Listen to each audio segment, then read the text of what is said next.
Hola tarotudos, ¿cómo están? Como pueden ver, hoy tenemos a una invitadísima de super lujo, la señora o señorita. Sra. Eso. La Miss. Miss. En Francia a las actrices se les dice señorita hasta 90 años, pero Ah, siempre me parece un poco ridículo. ¿cómo es? Es Ra. No, ¿sabes? Cuando dices, no sé, cuando dices Sr.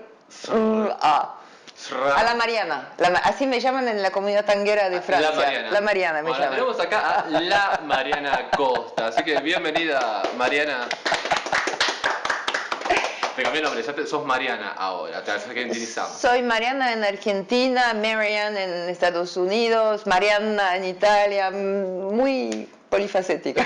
Eso es internacional, es lo único que se Eso, puede decir. completamente. Bienvenida a la Argentina, Mariana. Re que está hace un mes en Argentina, pero le da la bienvenida igual. Me voy el martes que viene, pero por fin alguien me dio la bienvenida. Contanos, ¿qué te trajo por aquí a Buenos Aires una vez más? Y siempre lo mismo, es que acá hay una comunidad de gente muy enamorada del tarot, desde los ríos que llegan a mi mar, más femenina que masculina. Me encantaría tener más tarólogos y tantas tarólogas.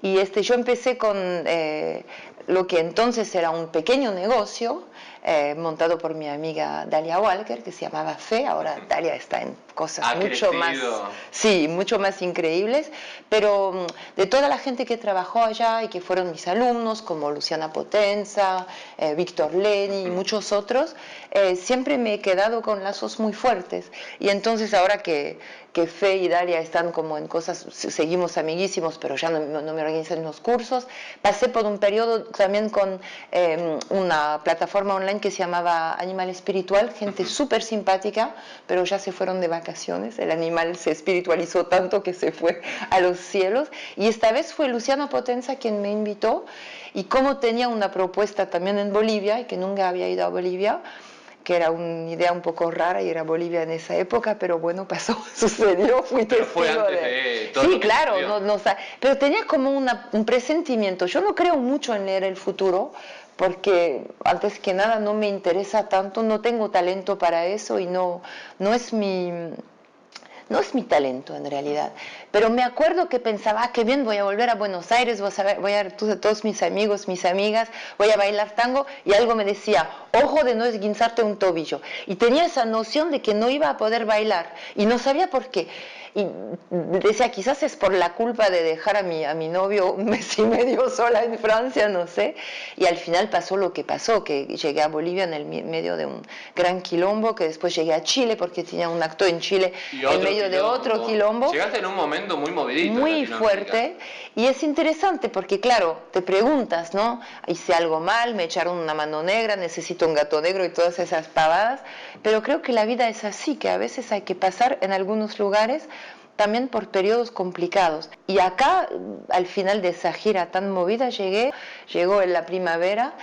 y llegué como a aterrizar, y los talleres que di fueron maravillosos porque sentí un nivel de intensidad, de compromiso. Ya me siento casi como abuela, porque hay muchachas de 25 años que me vienen a ver.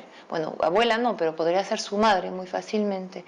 Y antes yo trabajaba un poco como de hermana mayor con la gente, y de pronto estoy sintiendo que literalmente están llegando generaciones que desde el primerísimo evento que fue la publicación de La Vía del Tarot, que coescribí con Jodorowsky, y que yo sigo siendo hasta cierto punto fiel a ese trabajo. No puedo decir ya que estoy en una filosofía, una visión 100% jodorowskiana, porque creo que el destino de cada uno es evolucionar. Exacto. Pero las bases numerológicas, el hecho que Jodorowsky revolucionó la mirada al tarot y fue uno de los primeros en afirmar que el tarot no era una herramienta de adivinación, sino realmente una herramienta para aprender a ver. Eso es un don, eso y su interpretación de la numerología propuesta por Paul Marteau y su desarrollo de esa numerología, y el hecho de poder abrazar al tarot entero con sus arcanos menores y sus figuras, es un don extraordinario a la humanidad. Evidentemente, después llegaron toda la gente que promovió la historia del tarot, los tarots antiguos, como tu amigo Pablo Robledo o como el maestro Cartier francés Yves Renaud, que nos hicieron un bien extraordinario porque nos dieron a elegir entre varias caras de un mismo tarot, que para mí es el estándar de Marsella, que es como un ser. Exacto. ¿Ah? Los otros tarot son otras cosas, pero hablando desde la numerología, lo que se llama el portrait, el retrato de las figuras y el modo de presentar los arcanos mayores, el tarot de Marsella es un monumento inmaterial, porque en realidad cada mazo pertenece al mismo monumento, y ahora me considero, sí, una amante de ese monumento increíble, ¿no? Y vos decidiste trabajar con una manifestación de ese monumento que es el tarot de Pierre Madenier para tu libro Sí, y para tus talleres. Ilustré mi libro con el tarot de Madenier porque es mi preferido entre los históricos. En realidad en mi taller están bienvenidos todos los tarots antiguos o recientes, o hasta un poco de esos tarots de los años 70 mal hechos, ¿no? Que son copia de varios tarots a la vez. Siempre que la persona esté enamorada de su mazo, lo acepto. Es decir, que hay malas copias del tarot de Marteau, hay gente que viene con los tarots de Robledo, sea su tarot personal o los tarots, sus restauraciones, hay gente que viene con el Jodorowsky, hay gente que viene con varias cosas que les mandaron desde Europa. Siempre que sea un tarot de Marsella tipo 1, tipo 2 o tipo mixto entre 1 y 2, lo acepto. Entonces, yo en este momento estoy usando el Madenier, porque está completo y porque las figuras son, para mí, me interesa mucho trabajar con las figuras, que para mí son una propuesta desde los naipes, desde el juego de cartas normal, desde la Edad Media, pasando por el Renacimiento y la época clásica francesa, que fue el siglo de Luis XIV, que fue donde esa última lucha entre el misticismo del siglo XVI y lo que iba a ser las luces, es decir, el ombliguismo de cierta manera del ser humano, el ombliguismo de Luis XIV, el rey sol y la corte y la magnificencia, pero que también fue el siglo de Molière, de Racine, de todo ese teatro extraordinario, es como una especie de anuncio de lo que iba a ser las luces, les lumières, de devolver a la razón, al individuo, el poder. Entonces, era una lucha muy fuerte porque el misticismo es darle el poder a lo más vasto, a Dios si los quieres llamar así, pero podríamos decir ahora a la magia o al ser. Y no, el siglo XVII se fue irreversiblemente a entregarle el poder a la razón y dentro de la razón al yo, que tiene la razón. Entonces, las dos actitudes, la mística y la racional, tienen su extremo y tienen su peligro. Obvio. Pero para mí ese siglo XVII e inicio del XVIII es como el último combate entre dos opciones que son ambas maravillosas. Y pasa que Madenier era el Cartier del nieto de Luis XIV, Ajá. le Grand Dauphin, que iba a ser el próximo rey. Solo que murió de la rougeole, no sé cómo se llama, cuando tienes muchos... ¿Sarampión? El sarampión. Él y toda su familia murieron del sarampión y fue al final su hijo, que fue Luis XV, pero que era un niño traumado, que había perdido sus padres. Y el Dauphin, el nieto de Luis XIV, había sido educado por Fénelon, que era el último de ese linaje de místicos y que era alumno de una gran mística que fue enjaulada 8 años, creo, por Luis XIV, que era Madame Guyon. Y yo creo que la papisa del tarot de Madenier algo tiene que ver porque se parece mucho a la cara de Madame Guyon joven. Y tenemos otro índice que es la emperatriz de Madenier, es la emperatriz de la época. Wilhelmina Amalia del Santo Imperio Romano Germánico.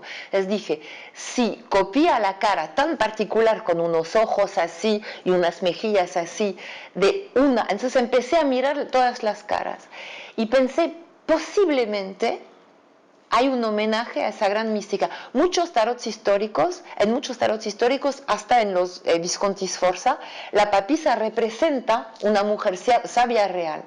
Y el tarot tiene ese aspecto, sobre todo el Marsella tipo 2, que pone a la mujer desnuda en el puesto del Cristo, en el mundo. Sí. Tiene ese aspecto de honrar al femenino en un mundo que quizás es simplemente para contradecir, digamos, la moral y la política de su época. No digo que el tarot es 100% feminista, pero algo tiene como así de devolverle su puesto a la mujer.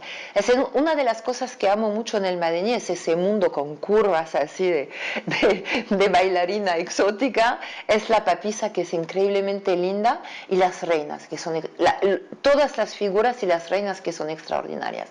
Y que está hablando para mí de esa dignidad intrínseca, de esa nobilidad intrínseca del ser humano.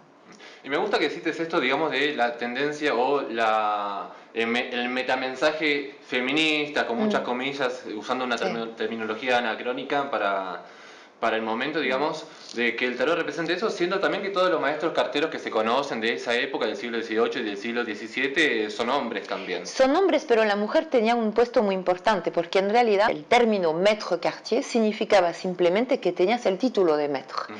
Maestro en el sentido, quien tiene el derecho a firmar un tarot y a venderlo. Claro. Entonces, como acá, en esta época, quiero decir ahora, una lucha económica tremenda, el aprendiz o el compañón solo podía pasar maître si se casaba con la hija o con la viuda del maître Cartier.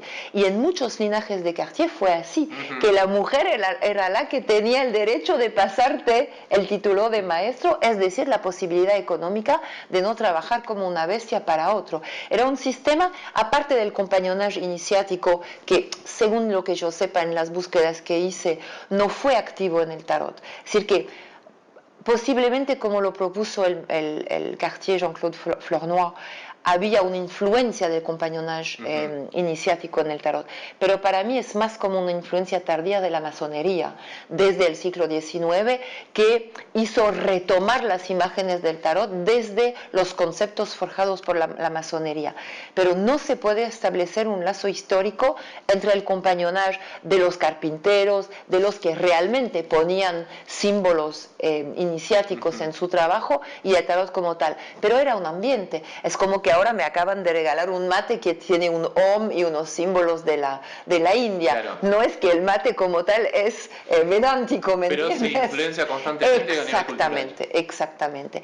Entonces, para mí también esa noción del femenino, evidentemente en la caballería, en el finamor, en la poesía cortés, en algunos aspectos del Renacimiento está muy presente esa noción de la mujer como inspiradora. Y para mí el tarot chupa esa dimensión en la poesía petrarquista, obviamente, porque los triunfos del tarot tienen una familiaridad con los triunfos de Petrarca, con la poesía de Dante. Entonces es evidente que el tarot, y además el tarot era para jugar, entonces tener mujeres en bola en tus cartas siempre ha sido un gran placer. Garpaba el Renacimiento, es una realidad. Claro. Entonces todo eso, y yo creo que fundamentalmente el feminismo actual tiene que ser humanista, en el sentido que tiene que ser un modo de reconciliar lo que yo llamo el cóncavo con el convexo.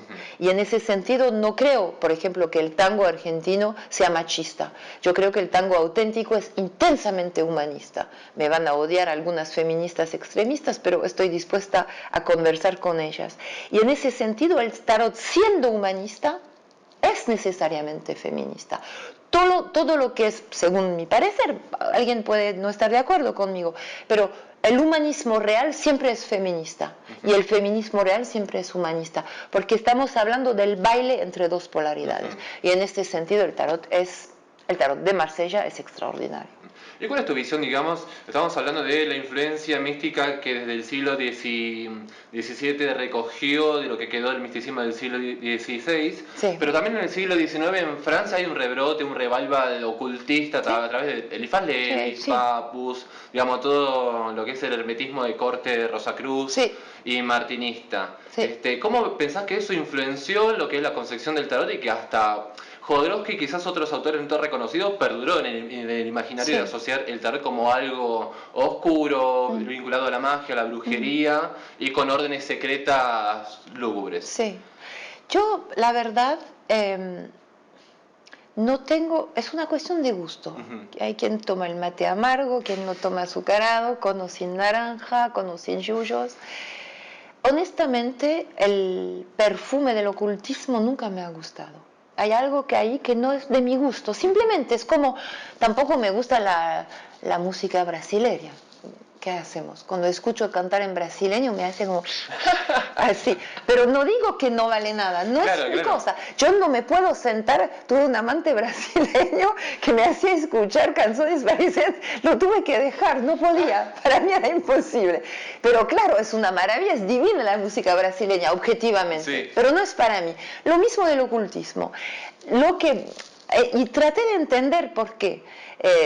Por un lado me encanta la figura de Marianne Lenormand, uno porque se llama Marianne como yo, y dos porque esa mujer era una histérica importante. La meten en la cárcel, aprovecha para escribir sus aventuras en la cárcel, con caca de rata está capaz de leer el futuro, con candelas, con lo que pase, con la cantidad de aves que pasan por el cielo, y todos sus libros son, y me metieron ahí, y me pusieron presa, pero leí en una grieta del muro que iba a suceder eso, y a los 10 minutos sucede una histérica importantísima, la Marianne Lenormand.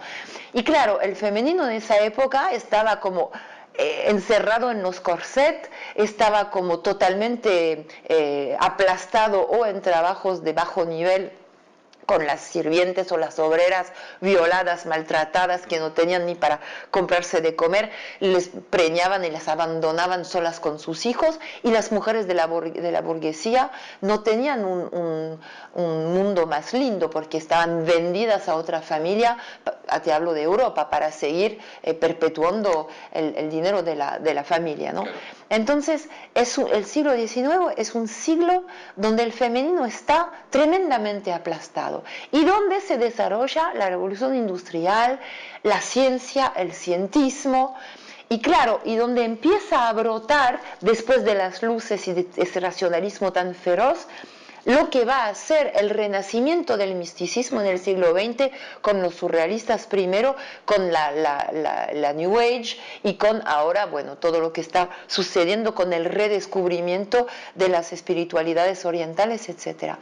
Para mí el ocultismo es un poco el cientismo del alba del misticismo, es decir, que es esa mentalidad que todo lo quiere clasificar, asegurar, firmar, y que el color rojo es el planeta Marte, es el martes, es el azufre, etcétera, etcétera, haciendo así equivalencias, afirmando las cosas con mucha fuerza, y me estoy burlando un poco de eso en mi libro, pero hay un ejemplo que me hace morir de risa, es que desde que Coeur de Guesblanc, que era masón, en el siglo XVIII, final del XVIII, llega en una velada de los, ¿cómo se llama?, de los enciclopedistas, y él quería meterse entre los enciclopedistas. Era un nobody, un ninguno, que quería ser famoso, básicamente, Coeur de Guesblanc. Al final fue él quien introdujo a Voltaire en la masonería. Él llega a un evento de la gente importante, claro. Llega y trata de hacerse el importante, y están jugando al tarot, posiblemente con el tarot de Madenier en esa época, posiblemente, ¿no?, que es del siglo XVIII, y se mete a decir, pero es que ese tarot es egipcio. ¿Y sabes cómo lo comprueba? ¿Cómo lo comprueba? Mira la carta de la estrella y les explica que hay una mariposa en una flor, que evidentemente cuando miras todos los tarots es un pájaro sobre un árbol, pero no, se equivocaron. El dibujante se equivocó.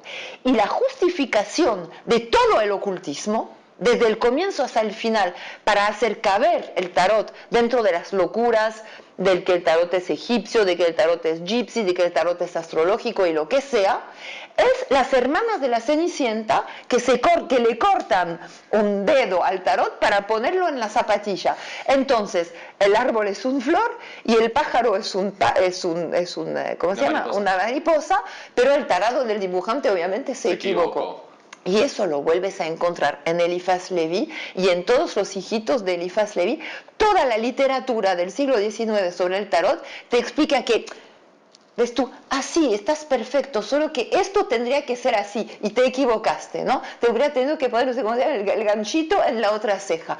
Perdóname, pero el tarot es lo que es, y es, te guste o no te guste, es un pájaro sobre un árbol y te lo vas a tener que bancar tal cual. Te guste o no te guste. ¿Ves tú? Es lo que me incomoda un poco con el ocultismo. Es esa noción que es, perdón, pero que es un machirulo total, es una porque es muy, en lugar de ser cóncavo, recibo lo que está y lo recibo tal cual y aprendo a dejarme informar por lo que no sé, no, proyecto lo que ya sé y machaco lo que está para que eso pueda caber en lo que yo sé. Exacto. Y es lo que que a mí no me resuelta, no me resuena del ocultismo.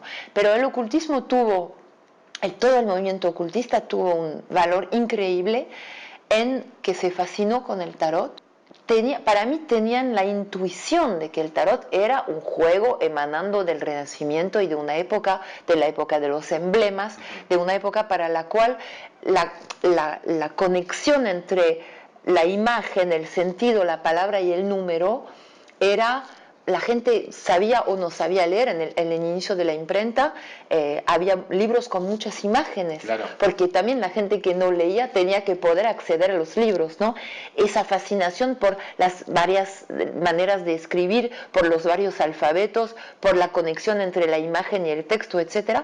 Y el tarot emana de esa época, que era una época fascinada por la imagen tal como es la nuestra. Podríamos decir que el tarot es el Instagram de su época, de cierta manera. Hay algo así, una fascinación por la imagen. Y eso se perdió porque en el siglo XIX se imprimían montones de juegos de cartas, lo que se llamaban les cartes à rire, que eran barajas con elementos divertidos impresos, barajas publicitarias. Hay una inventividad increíble de las barajas en el siglo XIX. Pero algo del diseño original del tarot de Marsella fascina a esa gente que está fascinada con la geometría sagrada, que son masones o de otras sociedades ocultas, y tienen ese shock interno, pero en lugar, porque no tenían la capacidad de ser suficientemente cóncavos como para callar, esperar y dejarse iniciar por lo que les tocaba. Tenían que saber.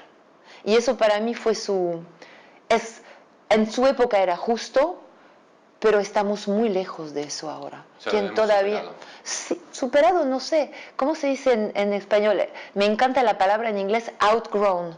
Hemos crecido más allá.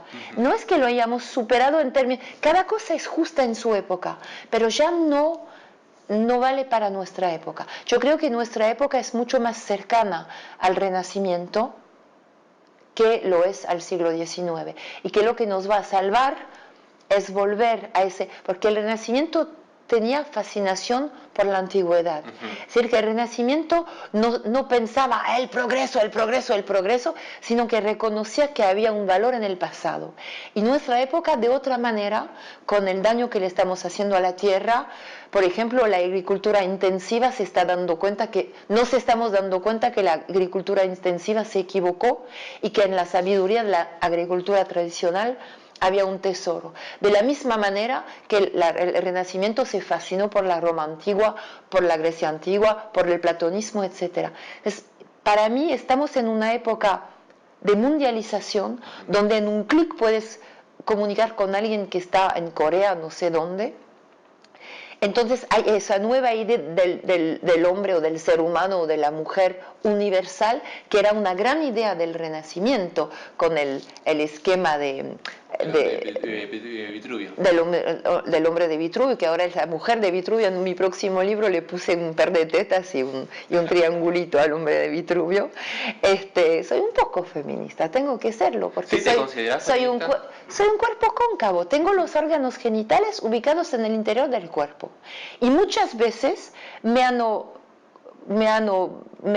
considerado inferior por la razón que mis órganos genitales están situados en el interior del cuerpo y que eso me quita la credibilidad. Y tuve que pelear por mi credibilidad simplemente porque mis ovarios no están colgando afuera. Entonces tengo que ser feminista un poco. Incluso después del éxito mundial que fue la vida del tarot, ¿te tocó batallar contra el machismo y el patriarcado cultural instalado en todos los ámbitos? Te voy a dar un pequeño ejemplo. Tuve que amenazar al editor mexicano de la Vía del Tarot de ya no firmar los contratos. Soy coautora 50%, porque habían quitado mi nombre del lomo del libro. Entonces dije, bueno, si es un libro de Jodorowsky, dejo de firmar los contratos y vemos qué sucede. Y ahí se calmaron un poco. Pero es cultural, no es una cosa que lo tienes que pelear con una sonrisa, porque en realidad nadie es... Yo creo que realmente es una falta de conciencia. Como cuando la gente hacía experiencias en vivo sobre los bebés, pensando que los bebés no sufrían. Después empezaron a hacerlo con los niños. Sí. Y hay gente que todavía está convencido que cuando vas a tener que invitar un grupo de especialistas para hablar de eso, de algo, esos especialistas tienen que tener órganos sexuales que cuelgan afuera del cuerpo. Es una idea totalmente loca. Una vez recibí una carta de una mujer, creo que era mexicana también, que me dice, es terrible, estoy encinta, pero tengo que hacer un aborto porque por segunda vez es una hija y la familia de mi marido está inconforme. Y le contesté diciéndole, pero pregúntales cuál es la tragedia que nazca un ser humano que tiene los órganos genitales internos. Hizo y les fue a preguntar tal cual. Y se quedaron sin voz. Y nació la niña. ¿Es feminismo o es humanismo eso? No sé. Llámalo como quieras. Pero definitivamente sí, en mi propio trabajo tengo que sostener algo que tiene que ver con prejuicios delirantes. Y después está todo el trabajo de la psicología transgeneracional, de lo que Jodorowsky llama la metagenealogía, que yo tranquilamente llamo el árbol genealógico, que metagenealogía es una palabra un poco complicada, aunque firmé el libro y escribí el libro que se llama así, donde obviamente la infelicidad de una pareja en un momento dado o la pelea entre un hermano y una hermana en un momento dado, ¿cómo se llama cuando se amontona mucha nieve y termina una avalanche en francés? Una avalancha. Una avalancha, como una avalancha puede terminar creando feminicidios, violaciones, violencia de género, etcétera, etcétera. Entonces, mi trabajo no es combatir la violencia de género como activista, porque no es mi trabajo. Me puedo unir a una manifestación y me uniría a una manifestación sin ningún problema, pero mi trabajo no es político. Pero me interesa mucho trabajar sobre el origen de la violencia de género y también sobre la cultura de género, porque existe la cultura de género. Sí. Entonces, hay una cultura de género que es muy sana, porque sucede algo cuando estás con otras personas que se consideran varones en una sala y que hay una contención entre varones o entre personas que se consideran mujeres o cuerpos cóncavos, y después cuando metes los géneros juntos, también con la gente que se considera entre géneros, sucede otra cosa. Para mí es muy sana la cultura de género, pero hay que sanarla porque se ha politizado y se ha puesto muy tradicional en el sentido malo de la tradición, que la tradición restringe las cosas. Y hay que volver a entender cuál era el sentido inicial de esas tradiciones. Y considero que el tango, por ejemplo, en muchos de sus aspectos, es una tradición muy inteligente y muy sana del baile social y de la cultura de género dentro del baile social. Siempre que quien quiera tenga el derecho de guiar o seguir, obviamente. Exacto. ¿Sabías que a través de Patreon podés colaborar con la realización de estos videos y con la actualización de contenido de mi sitio WordPress? Entrá a patreon.com/tarotcotidiano y entérate de todas las opciones y beneficios por tu colaboración. Entre todos, hagamos crecer al tarot.